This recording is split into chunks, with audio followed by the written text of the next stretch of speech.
Gusto kong umalis kayo na may napakalinaw na impormasyon tungkol sa ginagawa namin mula sa pundasyon, ibig sabihin mula sa institusyonal na infrastruktura na binubuo namin. Maaari naming ibahagi sa inyo ang pagsasanay na ito para mabasa at mapag-aralan ninyo ng kaunti, pero higit pa roon gusto kong maintindihan ninyo ng kaunti ang tungkol sa iba't ibang mga sistemang mayroon sa loob na nagbibigay daan sa amin na magkaroon ng posibilidad na kumita sa pamamagitan ng arbitrage. Ang arbitrage ay hindi iba kundi ang pagkakaiba ng presyo ng isang asset. Kung manggayon ay pinag-uusapan natin ang tungkol sa mga cryptocurrency. At kung magpo-focus tayo sa isa sa mga ito, ang Bitcoin, makikita natin ito sa isang presyo sa isang exchange at sa iba naman, iba ang halaga. At ang pagkakaibang iyon ng presyo, kung marunong kang samantalahin ito gamit ang teknolohiya ngayon, maaari kang kumita ng malaki. May iba't ibang uri nito. Kami ay nagtatrabaho sa iba't ibang sistema at ang pinakakilala ay ang paggamit ng mga centralized exchanges o decentralized exchanges. Ang SEX ay nangangahulugang centralized exchanges at ang DESC naman ay decentralized exchanges. Ang pinakamadalas naming gamitin ay ang mga ito at ang peer-to-peer. Gayunpaman, may iba pa tulad ng triangular arbitrage na ginagawa sa pagitan ng tatlong exchange. Ilipat ang isang crypto sa pagitan ng tatlong exchange, sa pagitan ng pagbili at pagbenta, at kumita mula sa pagkakaiba ng spread. Ang spread ay ang pagkakaiba ng presyo. Ang mayroon ka. Ang isa pa ay gawin ito sa pagitan ng mga decentralized chain, kung saan ang pera ay direktang nakakonekta sa iyong virtual wallet. At ang isa pang posibilidad ay ang paggamit ng high frequency. Kaya kung pagsasamahin mo lahat ng ito, maaari kang makakuha ng napakagandang kita.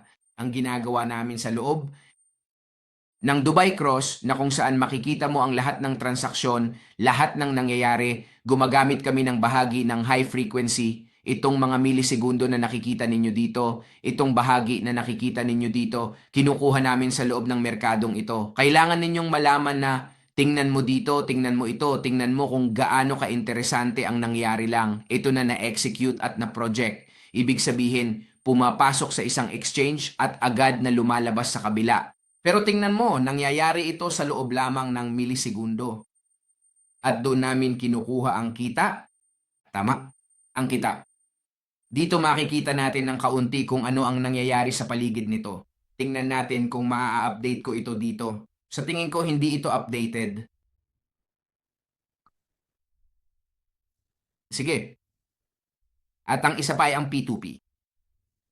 Ang P2P, itong peer-to-peer, nagbibigay daan ito sa atin na magkaroon ng kita mula sa mga nangyayari sa iba't ibang bansa at kung ano ang maaaring malikha mula sa mga transaksyon.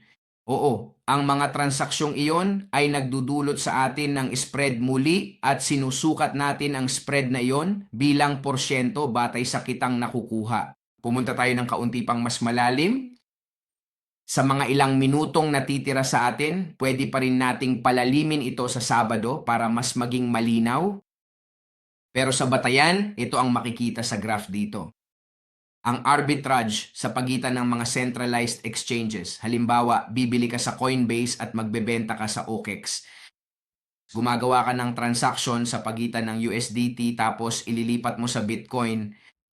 Mula sa Bitcoin, dito tayo bumibili ng Bitcoin, dito natin ito inililipat at dito natin ito ibebenta at ibabalik ulit sa USDT.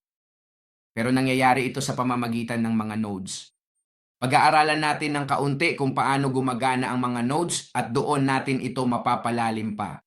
Ang triangular arbitrage ay kapag ginagawa natin ito sa loob ng parehong exchange. Kaya halimbawa, mula Ethereum, ililipat natin ito sa USDT, tama? Mula USDT, ililipat natin ito sa Bitcoin at mula Bitcoin papunta sa Ethereum. At dito nagkakaroon ng pagkakaiba sa presyo. Minsan kailangan tanggihan ng mga operasyon dahil hindi tayo nakakabuo ng sapat na kita At minsan hindi lumalabas ang mga operasyong ito ayon sa gusto natin. Pero sa huli, makikita natin dito ang isang malinaw na kita. Ang desk at sex arbitrage na nangyayari sa pagitan ng decentralized at centralized ay nagkakaroon tayo ng pagkakaiba dahil sa gas fee.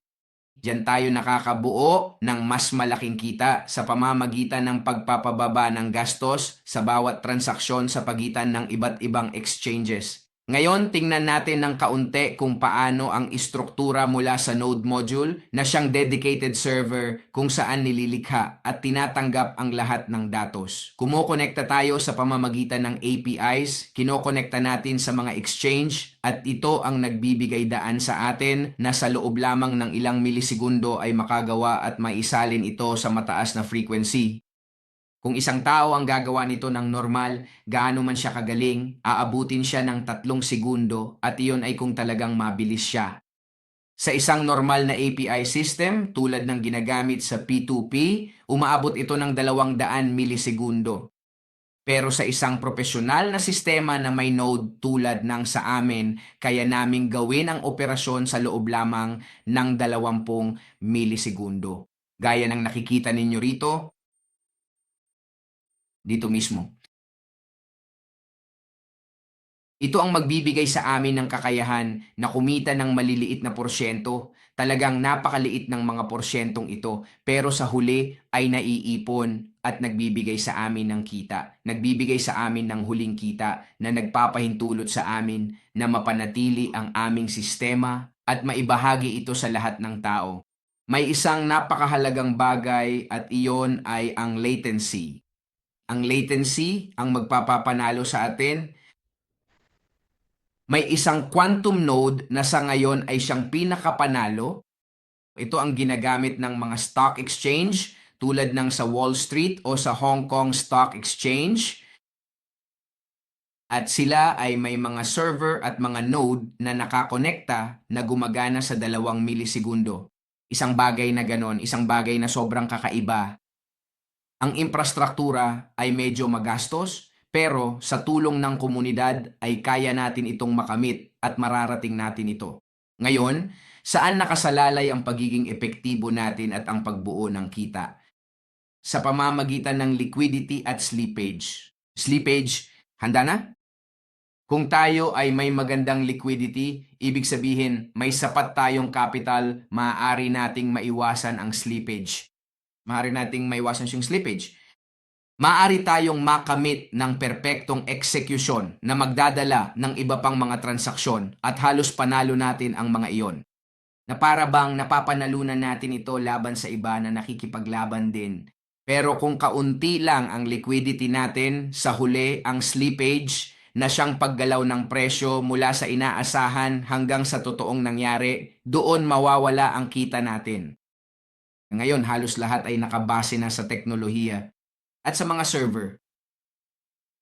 Tayo, syempre, ay naglalayong i-connecta ang artificial intelligence sa mga scanner at gawing mas mabilis ang proseso, tama? Pero dahil bago pa lang ang usaping ito, parang cellphone din ang nangyayari. Hindi ko alam kung naaalala mo pa yung mga malalaking cellphone noon na parang panelas na sa kaso ko, umaabot ng mga $1,000 ang presyo. Pinag-uusapan ko yung mga 20 taon na ang nakalipas.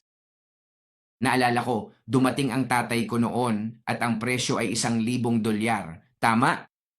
Dahil noon, hindi pa ganun ka-advance ang teknolohiya o yung gusto nating makamit sa isipan ay hindi pa logical noon. Ganun din ang nangyayari sa mga sistemang ito. Parehong-pareho, ganun din ang nangyayari. Sa ngayon, medyo bago pa itong usapin kahit na mahigit 10 taon na ring sumisikat ang mga cryptocurrency. Pero ang magawa yung ginagawa natin ngayon ay talagang komplikado. At sa tingin ko, hindi ito isang bagay na tingnan mo, hindi ito tungkol sa kakayahan kundi sa gastos at presyo na binayaran natin para makarating sa puntong ito. Sa ngayon, meron tayong isang napaka-panalong produkto. Mas mataas ito kaysa sa kahit anong makikita mo sa labas at nakabase ito sa teknolohiya at AI. Kailangan kong maging tapat, marami pang posibilidad, may pagkakataon pang makagawa ng mas malaking kita, makontrol pa ang mga panganib at lahat ng iyan. Pero wala namang hindi kayang makamit kapag nagtutulungan tayo bilang komunidad at ginagawa nating posible ang mga bagay. Kaya lahat ng iyan ay humahantong sa pamamahala ng panganib. Ang pamamahala ng panganib na ito ay tumutukoy sa kung gaano tayo nalalantad, gaano ang kontrol natin sa drawdown at ang sleep pace sa kasong ito,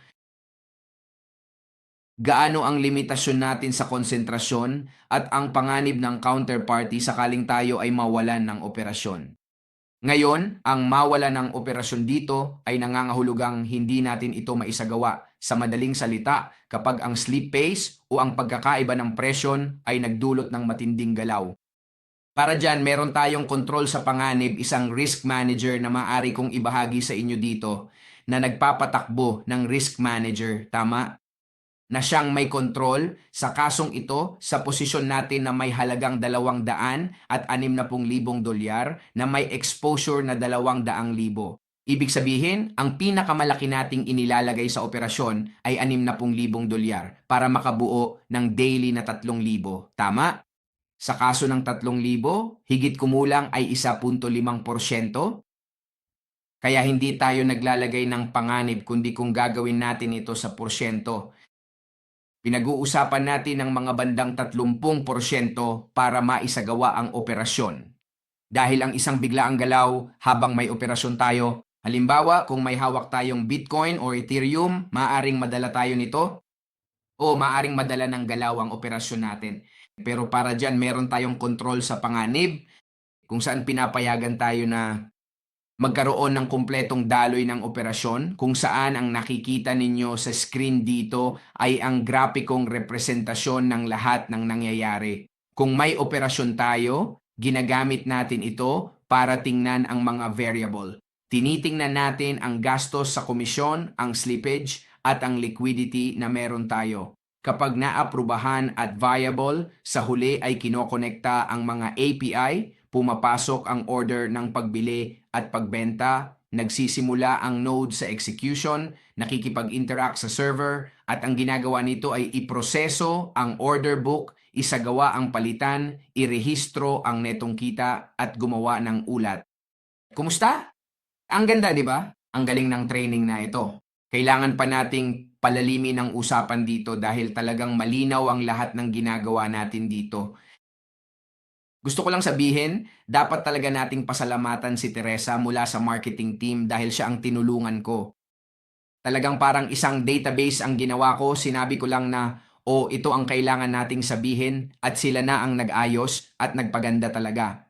Maraming salamat sa buong team. At ngayon, meron tayong isang praktikal na halimbawa ng nangyayari. May kapital na 10,000 dolyar, kinuwenta natin ang Bitcoin sa 100,000 dolyar bilang halimbawa at sa Baby, mula sa 100,000 dolyar, naging 100,250 dolyar may pagkakaiba ng presyo. Kung mapapansin ninyo, sa pagitan ng pagbili at pagbenta, 1.10%. Iyon ay nagbibigay sa atin ng kita na 250 dolyar. Sa pagitan ng gastos sa execution at gastos ng execution sa dalawang exchanges, nababawas ng 20 dolyar at nagkakaroon tayo ng kita na 230 dolyar. Ayos ba? Sa konklusyon, ang gusto ko lang sabihin sa inyo sa maliit na module na ito ay hindi na tayo mga baguhan. Totoo yan. Ngayon, meron na tayong napakagandang infrastruktura. May kasamang risk, bilis at execution, lahat ay ganap na nasusukat.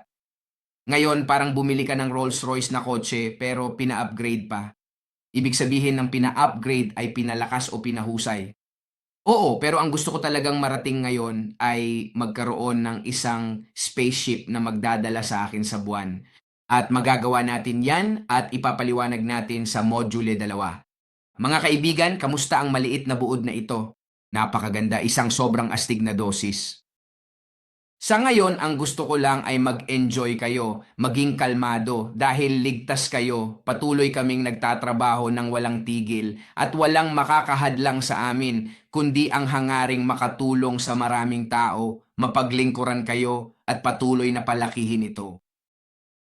Mga kaibigan, bago tayo magtapos, huwag ninyong kalimutan Nasa tamang oras pa tayo para simulan ang ating laro. Nagbibigay kami ng $200. Sinabi ko noon na itataas ko ito sa 500 kung aabot tayo. Hindi tayo umabot. Nananatili tayo sa $200. Pero pasensya na, mag-enjoy kayo sa laro. Patuloy tayong lumalago araw-araw mga kaibigan. Magandang gabi sa inyong lahat. Maraming salamat sa buong team.